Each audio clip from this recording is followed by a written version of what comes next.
నాకు ఆ పాప మా వీళ్ళు వచ్చేందుకు ఉంది మన వచ్చి కూడా మేము వద్దు మేము ఉంది మాకు నిజంగా మాకు ఆ పాప నేను ఒక్కసారి నా ఫీల్డ్ చూడడం తప్ప ఇంతవరకు వాళ్ళ ఇల్లు కానీ వాళ్ళ చూడడం కానీ మాకు ఎట్లా ఆ పాప వరకు తెలియదు.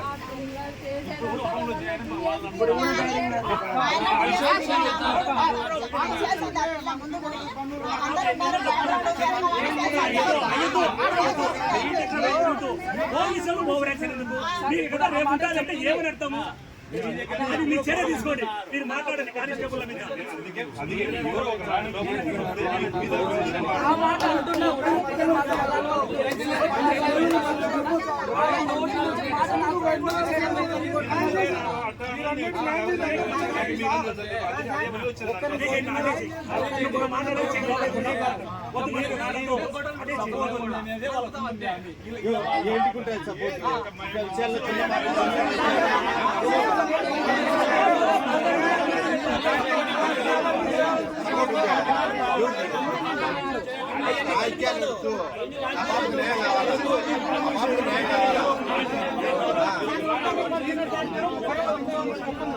అది రిటైర్డ్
అది సీజ్ చేస్తున్నాం కదా, నీళ్ళు కూడా సీజ్ చేస్తున్నాం కదా. మీకు ఏ మాత్రం డౌట్ లేకుండా పబ్లిక్ మీద పడి ఇట్లా ఈ రకంగా న్యూస్ చేస్తే ఏం చేయాలి?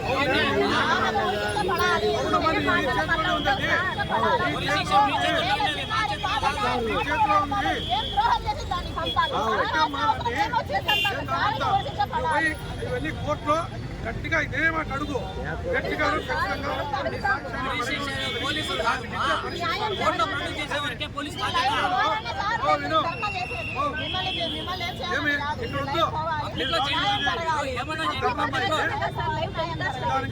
డ్యామేజ్ చేస్తారు.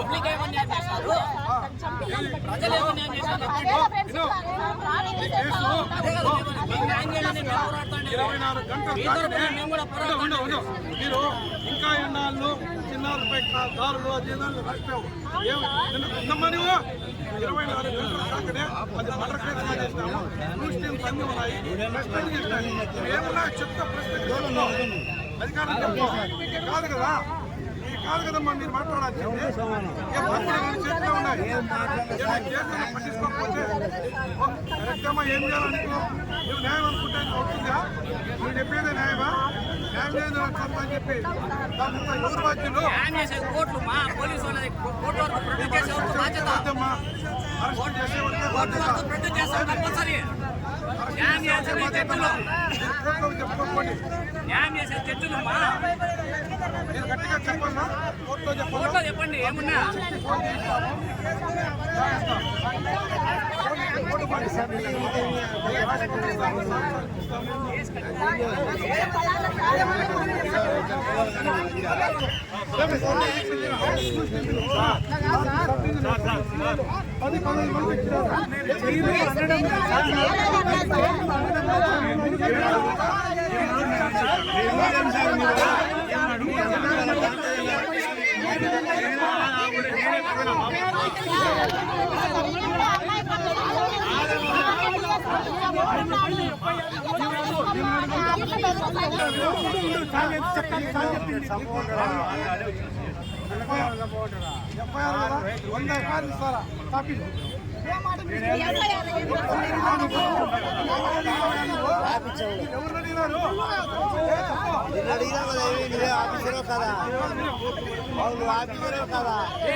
మీరు ఉండి వాళ్ళు ఉండి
okay okay sir good morning to everybody. అందరికీ నమస్కారం. ముఖ్యంగా ఎలక్ట్రానిక్ మీడియా మిత్రులకు, ప్రింట్ మీడియా మిత్రులకు, యూట్యూబర్స్ అందరికీ పేరు పేరున నా హృదయపూర్వక నమస్కారాలు. బాధాకరం విషయం రాత్రే చెప్పినాం క్లియర్గా. ఎవరైతే మన సృజనశ్రీ అనేటువంటి బాధితురాలు ఉన్నారో వారిది వచ్చి లింగాల మండలము లోపటమూతల గ్రామము. అక్కడ జరిగినటువంటి సంఘటన క్లియర్గా రాత్రికి చెప్పడం జరిగింది. వారికి కూడా ఖచ్చితంగా న్యాయం చేస్తామని అన్నారు. ఈ సృజనశ్రీ ఎవరైతే ఈ ఫిర్యాదుదారులు ఉన్నారో ఈ ఫిర్యాదుదారులు Lingala police station sub inspector Jagadishwar Reddy గారికి ఫిర్యాదు చేయడం జరిగింది. దాని మీద ఈ ఫిర్యాదు మీద ఆమె ఇచ్చినటువంటి ఫిర్యాదు మీద 46/26 మర్డర్ కేసు, కొత్త చట్టాలు మారినాయి కాబట్టి దానికి భారతీయ న్యాయ సంహిత అని అంటారు. దాని సెక్షన్ 103 క్లాజ్ 1 BNS యాక్ట్ ప్రకారము మనం నమోదు చేసినాము. పాత ఐపీసీలు అయితే మర్డర్ కేసు 302 IPC ఆ కేసుగా క్లియర్గా నమోదు చేసినాము. ఎవరైతే స్వాతి అనేటువంటి ఆమె ఉందో వారిపైన ఈమె కంప్లైంట్ ఇవ్వడం జరిగింది. ఈ విచారణ చేసి గత రాత్రే మొత్తం sub division SIs, CIs 4, SIs 10 మంది, అది కాక క్లూస్ టీమ్ సంబంధించినటువంటి వారు ఒక ASI గారు, 2 హెడ్ కానిస్టేబుల్స్ వాళ్ళు పోవడము. అదే రకంగా డాగ్ స్క్వాడ్ కూడా కడప జిల్లా నుంచి రాజశ్రీ గౌరవ SP కడప జిల్లా SP గారు నైటే క్లూస్ టీమ్ను, డాగ్ స్క్వాడ్ను అందరినీ పంపించడం జరిగింది. నైటే కేసు అయితే ఎవరు చంపారు ఏమన్నారు అనేది క్లియర్గా ఇచ్చారు. ఈమె కూడా కంప్లైంట్ ఇచ్చారు. దీంట్లో ముద్దాయి ముఖ్యంగా ఎవరైతే స్వాతి అనేటువంటి ఉన్నారో ఆమెను ముద్దాయిగా పేర్కొనడం జరిగింది. ఇక వారు ఇచ్చేటువంటి డాగ్ స్క్వాడ్ రిపోర్ట్స్, అదే రకంగా డాగ్ స్క్వాడ్ రిపోర్ట్స్తో పాటు వీళ్ళింటికాడ CC కెమెరాలు ఏర్పాటు చేయడం జరిగింది. CC కెమెరాలు ఎందుకు ఏర్పాటు చేయడం చెప్పిందంటే పోలీస్ వారే చెప్పారు. వారి ఒక పోయిన సంవత్సరం ఆగస్టు నుంచి వీరు చిన్న గలాటలు, అదే రకంగా మోటార్ సైకిల్ కాల్ చేయడము, అదే రకంగా ఎవరు కాల్చినారు ఏం కాల్చినారు అనేటువంటిది సాక్ష్యాలుగా లేకోకుండా ఉంటే తరచూ గలాట పడుతూ ఉంటే అక్కడ ఉన్నటువంటి సబ్ ఇన్స్పెక్టర్ జగదీశ్వర్ రెడ్డి అక్కడ CC కెమెరాలు బోత్ హౌసెస్కి, స్వాతి హౌసెస్కు, సృజనశ్రీ హౌసెస్కి అక్కడ ప్రొవైడ్ చేయడము, రాకపోకలు ఎవరు వస్తున్నారు ఏం కథ అని చెప్పి ఆ రోజుల్లో జగడన్ కేసు కూడా నమోదు చేయడం జరిగింది. ఆ కేసు నమోదు చేసిందే కాక మన తహసీల్దార్ లింగాల వారి కోర్టులో మనం బౌండరీ చేసినాము. వీరి పక్క ఎవరు సృజనశ్రీ కల్లా ముగ్గురు, స్వాతి కల్లా వాళ్ళ భర్త అండ్ ఆమె, మొత్తం 5 మందికి మనం తహసీల్దార్ కోర్టులో మనం బౌండరీ చేసాం. అంటే ఫర్దర్గా ఇంకా గలాడబడితే వీళ్ళు గవర్నమెంట్కు అంటే ఎంఆర్ఓ గారు ఇచ్చేటువంటి ఆర్డర్ ప్రకారం ఇప్పుడు వైలేషన్ అయింది కాబట్టి ఈ ఎవరైతే స్వాతి అనే అమ్మాయి ఉందో ఇప్పుడు నేను 1 year బాగుంటానని చెప్పి బాండ్ రాయించారు 1 lakh.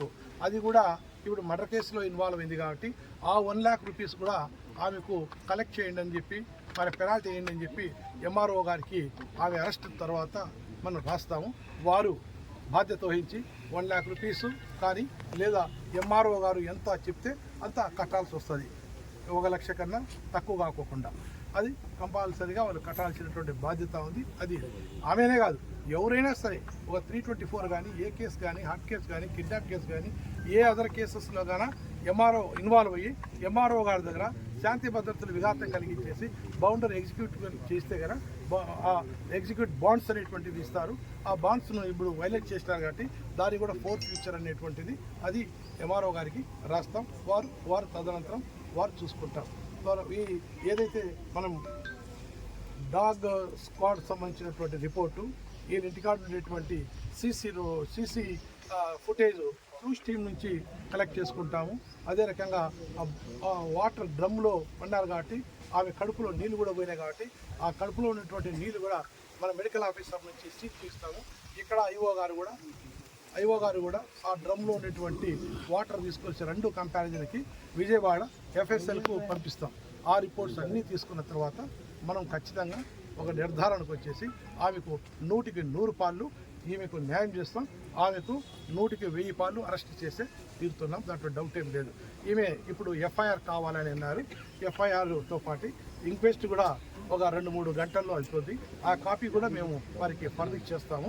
ఇప్పుడు ప్రస్తుతానికి FIR కాపీ తీసుకోమని మీరు అరెస్ట్ చేశారా సార్? చెప్తామ్మా. మీరు ఏదైతే రాశారో కంప్లైంట్ సృజనశ్రీ అనే కంప్లైంట్ ఇచ్చారు. మీ నెంబర్ కూడా ఉంది. దానికి SI గారు రిసీవ్ చేసుకొని కేసు కట్టారు. CA గారు ఇన్వెస్టిగేషన్ చేస్తున్నారు. దానికి పర్యవేక్షణ నేను చేస్తున్నాను. ఆ పర్యవేక్షణ ప్రకారం అన్నీ చేసి దాకా మనం మీడియా మిత్రులు చూసాము అవన్నీ చేస్తాం. 100కి 100 పాలు నీకు న్యాయం జరిగేటువంటి బాధ్యత మేము తీసుకుంటాం. దాంట్లో డౌట్ ఏం లేదు. రైట్ తీసుకోమ్మా. సార్ ఆమెను ఎన్ని గంటలకు అరెస్ట్ చేశారు సార్? ఎక్కడ అరెస్ట్ చేశారు సార్? అవన్నీ వివరాలు మళ్ళీ చెప్తా. ఇదేంటి సార్ ఇది? ఇప్పుడు ప్రెస్ మీట్లో చెప్పారు. మీరు బాగా వింటే బాధితులను కానిస్టేబుల్ బెదిరిస్తానంట సార్. మీ అంతా చూస్తాం, మీ వీడియోలు ఉన్నాయని చెప్పేసి ధర్నా చేసిన వీళ్ళకి కూడబెట్టిన వాళ్ళందరినీ తమ్ముడు ఒకటి కానిస్టేబుల్ చెప్పారు. ఇంకో ఇవన్నీ కాదు. అది స్పెసిఫిక్గా మనం మాట్లాడాలి, ముక్కుసూటిగా మాట్లాడాలి. ఏదైతే అర్జునుడు బాణం వేస్తే చేప కళ్ళల్లో దూరిందట, అట్లా పలాని కానిస్టేబుల్ చెప్పండి, ఎవరు చెప్పినారు ఏం చెప్పినారు చెప్తే నేను రాత్రి నుంచి చెప్తాను, యాక్షన్ తీసుకుంటాను.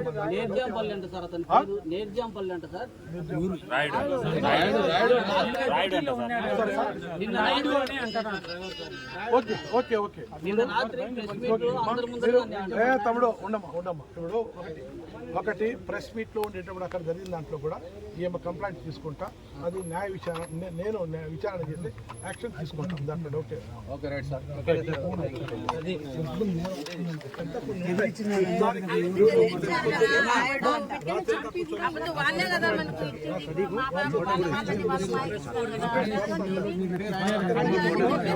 అతని పేరు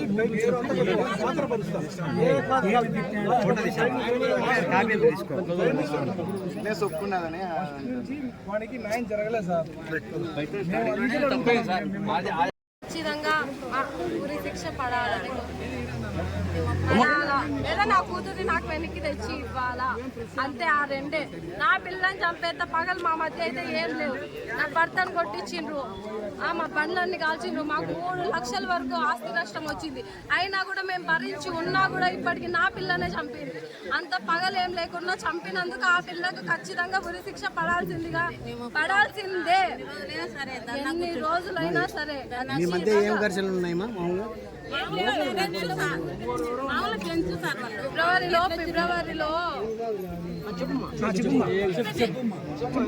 ఫిబ్రవరిలో బండి తగలబెట్టింది సార్. దాంతో స్టార్ట్ అయింది మెయిన్ గొడవలు. బండి స్కూటీ అంతకుముందు పిల్లల వల్ల గొడవలు అయినాయి చిన్న పిల్లల వల్ల, మా పిల్లల వల్ల గొడవ అయినాయి. దాన్ని మనసులో పెట్టుకొని నేను స్కూటీ తెచ్చుకుంటే అది బయట పెడితే దాన్ని తగలబెట్టేసింది. అందుకని మేము పోలీస్ స్టేషన్కి వెళ్ళి కంప్లైంట్ ఇస్తే సరైన ప్రూఫ్ లేదు కాబట్టి సీసీ కెమెరాస్ బిగించుకోండి ఇద్దరు అని చెప్పిండ్రు. మళ్ళీ అది జరిగిన వారానికే మా ఆయన బండి కాల్చింది. దానికి కూడా మేము పోలీస్ స్టేషన్కి వెళ్ళాం. వాళ్ళతో ఏం తగువుకి వెళ్ళలేదు. మేము ఇంట్లో ఏదో మాట్లాడుతుంటే మా మీదకే గొడవకు వచ్చి వాళ్ళు ప్రమాణం చేద్దాం రా అని గుడి దగ్గరికి తీసుకెళ్ళి అక్కడ మా పిన్నినే కొట్టి ఆ పిల్లే వెళ్ళి పోలీస్ స్టేషన్లో కేసు పెట్టింటే మా ఆయన తీసుకెళ్ళి మా ఆయన్ని కొట్టిండ్రు. మా ఆయన తప్పు చేసినారు. అప్పుడు అన్యాయం చేసిండ్రు. ఇప్పుడు ఇంత చేస్తున్నా కూడా మాకు న్యాయం చేయలేదు సార్. అప్పుడు మేము అడిగిన మాట ఇదే సార్.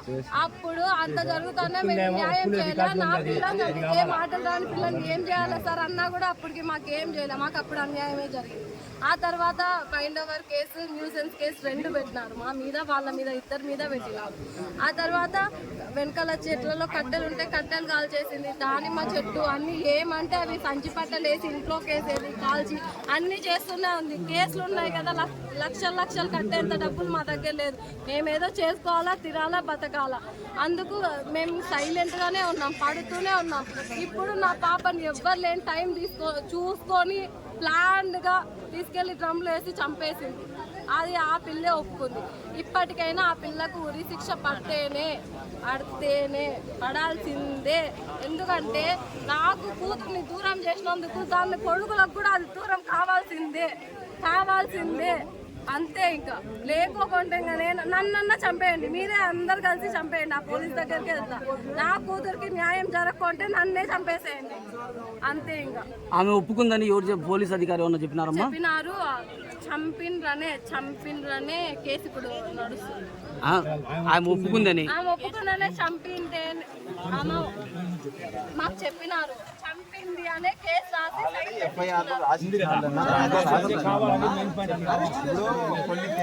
ఖచ్చితంగా మనకి శిక్ష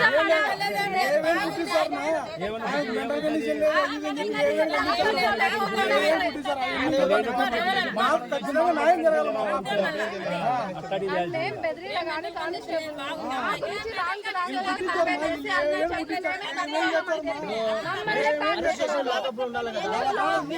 అంతా ఊర్లో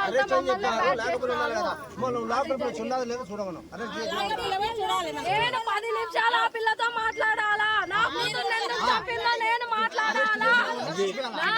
కూతుర్ను చంపినది నా కూతుర్ని చంపలేదు. నా కూతుర్ని చంపినా నేను 10 నిమిషాలు మాట్లాడాలా? పిల్లలు బయటికి తెచ్చి